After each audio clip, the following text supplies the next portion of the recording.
So now that I've finished my review of The Haunting of Bly Manor, I am super keen to do something really positive. I want a film that I can absolutely lavish praise on, and happily, The Invisible Man is that film. The Invisible Man is excellent. It is also very woke, but this is what I was talking about. The question of whether something is woke or not is a completely separate question to, is it good?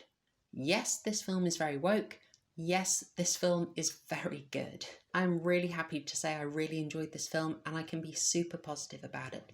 It is not flawless, but nothing is. There is actually, for me, a fairly major flaw in it, just in the ending, but I'm going to save that for a completely different video. In this one, we're just going to accentuate the positive, eliminate the negative, and latch on to affirming exactly what makes The Invisible Man so darn good. Because that's what I do here. I am a horror analysis channel. I cannot do speedy reviews of everything new that's come out. But if you want to see some big brain analysis of horror films that you love and maybe some obscure gems you've never heard of, then this is a channel for you. So please do subscribe. I'm a tiny channel and more subscribers are super welcome. I had a really good feeling about The Invisible Man from the very start because of the way it started. The opening scene is a brilliant example of that storytelling rule, show don't tell. What we're seeing without any montages or lengthy exposition, I mean there's barely any dialogue so you certainly can't have any exposition, is Elisabeth Moss's character being terrified of waking her partner. Clearly in a domestic abuse situation and having had enough, she has had to prepare to sneak out because she has had to plan this. Her performance and the minimalist direction from Leigh Whannell, which is super tense, is all we get to make the situation really clear to us. It is her performance that is telling us how serious the threat is if her partner wakes up. That performance keeps it super grounded even when, you know, we're dealing with a secret underground lab. It feels quite natural. It feels quite realistic. What a sentence. Even when she's sneaking through a secret underground lab, which, let's be honest, they did have to establish early on, or it would be quite difficult, we're kept grounded by her really strong and believable performance. Now, it being a Blumhouse film, I was really expecting that there would be a couple of cheap jump scares, and I am super pleased to say that they avoided that. They must have been really tempted. Leigh Whannell must have been getting some notes saying, come on, throw a few in here, but it's very minimal, it's very restrained, and that lets the tension keep building. One thing that I think makes The Invisible Man so strong is that it feels like it is written for experienced horror fans.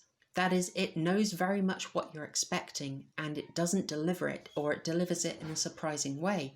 Now that's going to work for people who aren't familiar with horror, but it's also going to seem very fresh for people who've seen a heck of a lot of films. That's why I've been thinking of The Invisible Man as kind of an evolved horror, an evolution in horror storytelling. Now this is all the more impressive and surprising because of who is directing The Invisible Man, namely Leigh Whannell, who is one of the co-creators of Saw all the way back in 2003.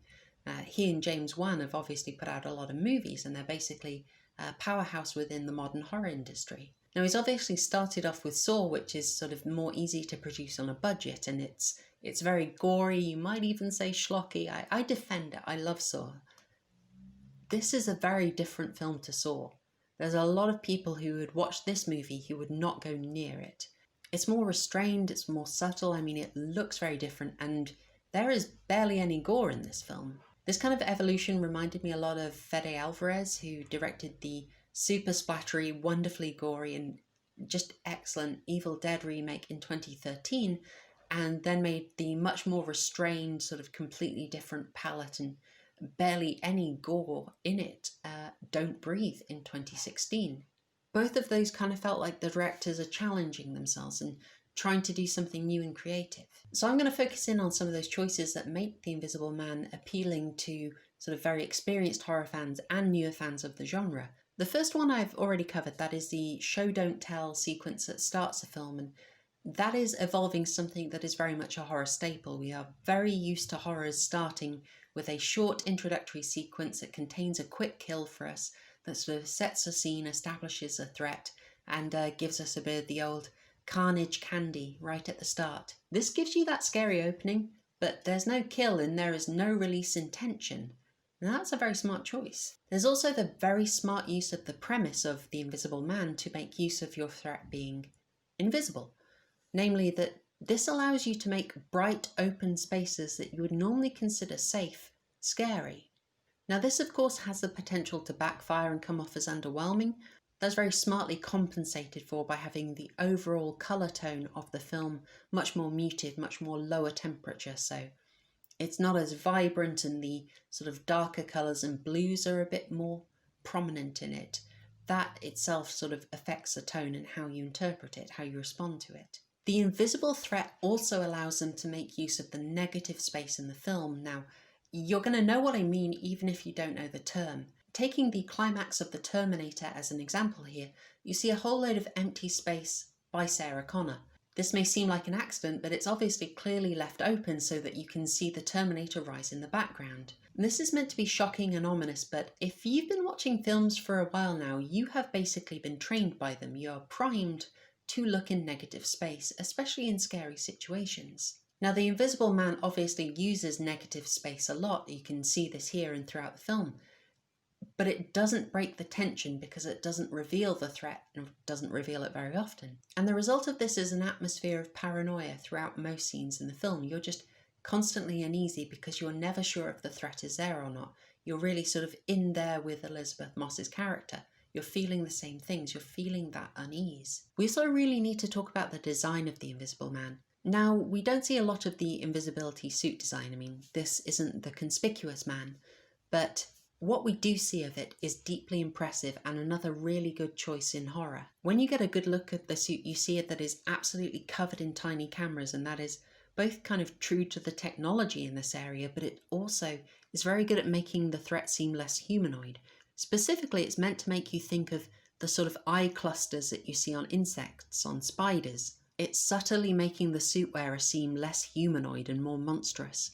And it has the side effect of creeping the heck out of anyone who happens to be trypophobic. Trypophobia is kind of hard to define, but if you've already felt the need to vomit from looking at that suit, you're trypophobic. I would characterize trypophobia as kind of a revulsion in response to, say, clusters of small patterns, especially small holes. Yeah, that is very specific. It's either going to have no impact on you whatsoever, or you are feeling very ill right now. Now, I looked into this, and Leigh Whannell says that he didn't intend to kick off anyone's trypophobia, but it's a happy accident, I guess. And there is one final moment that I really want to single out for praise because it completely caught me out. I'm not going to spoil it. I'm keeping this spoiler free. Especially because I have watched so many horror films and you kind of get a feel for them, you get a rhythm, a sort of sense of the timing of how things are going to progress over a 3 or 5 act structure. And there is a moment in the film where you think you know what act you're in, where you think you know where it's going, and suddenly there is a very sudden development and the pace skyrockets. It caught me out, it was incredibly refreshing, and it struck me as a decision from someone who's made a lot of films already and sort of knows the ropes and decided to shake things up a bit. Knew to play with our expectations. The film also manages to overcome one of the key risks it faces, which is that it could look a bit ridiculous. You see, the film is generally very realistic and serious, and so the nature of the threat and explaining it has the risk of coming off as ridiculous. An actual fight with an invisible opponent has the potential to look ridiculous, to be prime meme fodder, and I think they were very aware of this. One thing that really stood out if you've seen a lot of Leigh Whannell's films is that he usually fills them with a lot of humour. His character in Saw is sort of constantly cracking jokes to make himself quite endearing, and it's a smart choice in that situation. Humour is very much avoided in The Invisible Man. I think they're very aware that if they started making jokes, they risk the whole film failing and just coming off as silly. It just struck me that in the whole film there's only 2 moments where they sort of acknowledge it and try and make a joke out of it, and I think that was again a really smart decision. And lastly, and super importantly to me, I really have to highlight how excellent The Invisible Man is at using themes and symbols. Like, you know I'm going to mention themes, I do it every video. This is a film where the story and the theme complement each other perfectly. They work with each other seamlessly. You do not have to go off on a weird tangent or a weird monologue to land your propaganda points. This film definitely has a theme and symbols and an agenda, but it is all part and parcel of the main narrative, and that is wonderfully done. Okay, sure, I am not going to be the first to say it, but no review is going to be complete without mentioning the themes of this film, those of domestic abuse and even the MeToo movement. The threat of an invisible man is an elegant metaphor for those issues. Your protagonist is threatened by someone that she knows is there that no one else can see. This is a threat that other people can't see.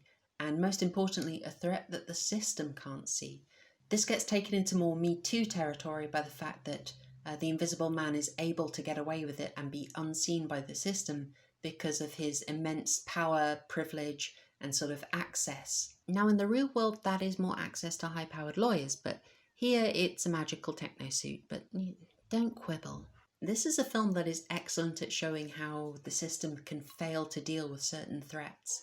You can put it alongside Cape Fear in that respect, and it really does deliver its message incredibly powerfully, and it doesn't have to sledgehammer it. You know, there is no one speech that really lays out, this is the metaphor.